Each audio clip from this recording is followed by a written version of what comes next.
Love is something that people thirst for.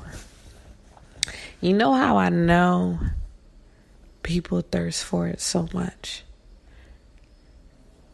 It has yet to be a day that it has been dismantled on the hashtags list. It reaches over 1 billion hashtags in a day because people want and need love. Love is beyond that moment of feeling connected, the chemistry feeling right, and everything feeling perfect. Love is looking at all you are and covering you and saying you're still a perfect, imperfect person. Perfectly framed, imperfect person. That's the best way I could put it. Because after you see people's flaws and you still appreciate their existence and you admire their connection with you, you grow to love them. Whether it's mother, father, brother, sister, romantic, daughter, son. Love.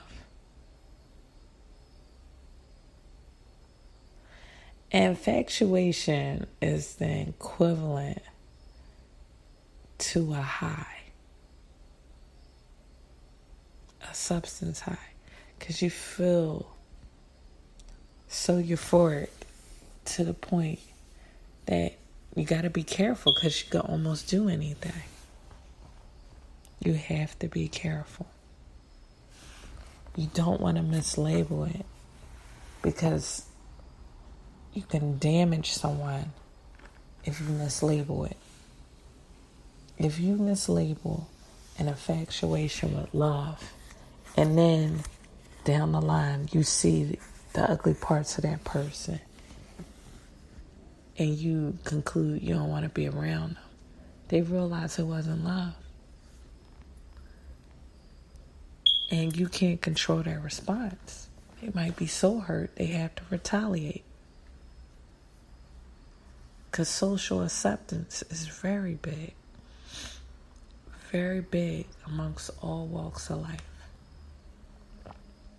And so when you're aware of that, you're mindful of your words. You're mindful of what you say and what you don't say.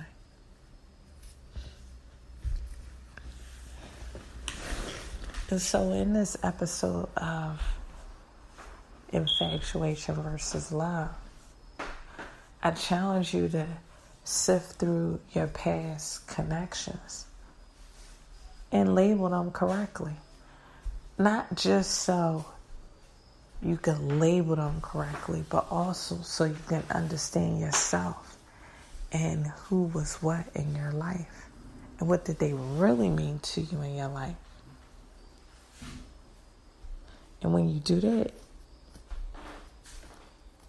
it can only help you in your future and your present relationships, because you'll stop mislabeling and you'll start calling things as though they are, just so you can be a better person and you can be more loving to those that you have loving relationships with, and those that you're infatuated with, you're mindful of what you share with them.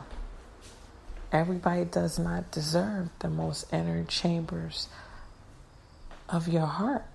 So knowing that, you shouldn't be sharing everything with them because that euphoric feeling. You need to have stringent boundaries to the point that those that love you know a lot more than those that you're infatuated with. Because one thing about infatuation, it could Blur the lines to the point that you forget to protect your heart, and you'll find yourself sharing the unnecessary with the unnecessary.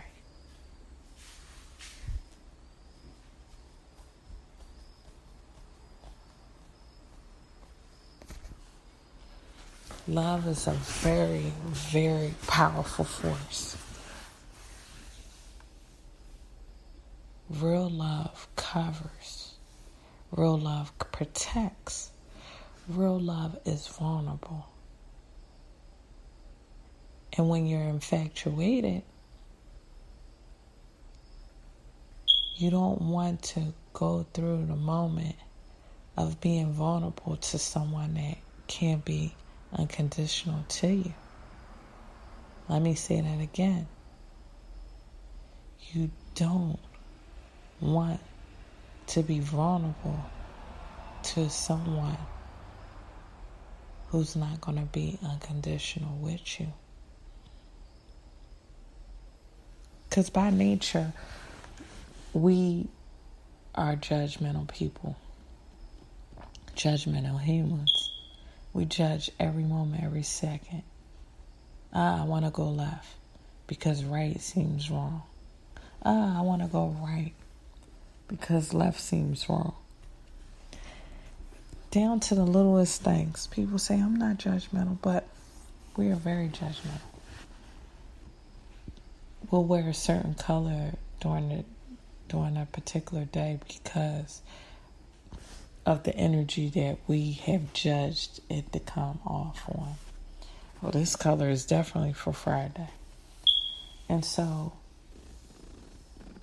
when you don't have the deep realms of that love there and you become vulnerable to someone that's just only infatuated with you, they will mismanage your information. They will expose your information. They will disclose it to people that's not even worth disclosing it to. So you have to be very, very mindful. You have to know the difference. It's very key. Not for your growth, but for others' growth. Not for your protection, but also for others' protection.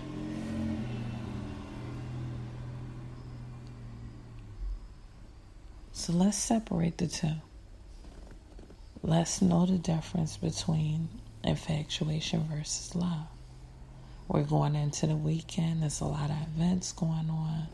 And we should be able to socialize without being dysfunctional.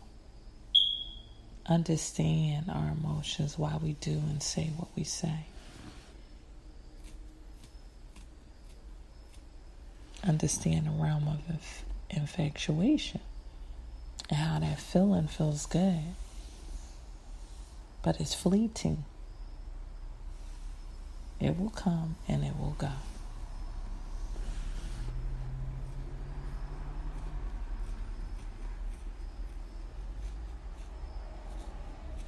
So I'm glad you enjoyed this segment on infatuation versus love. Tune in next week as we dive in to the different realms of intimacy when it comes to love. And the 4 love languages. Have a beautiful weekend. This concludes Love versus Infatuation. You can email me, call me, or text me if you want me to dialogue deeper on this topic. Email me, text me. If you not necessarily want to be more informed, but you want to enroll in some free life coaching sessions with me so you could become a better person. All my information is on my Instagram, life_coaching_INK. I also leave daily devotions to help you stay positive. I enjoyed this segment. We can only grow. together. If you want anything added to this series, if you want me to expound on it more, tune in, call, text, email me, and tune in next week. This is ER Emotional Response Podcast.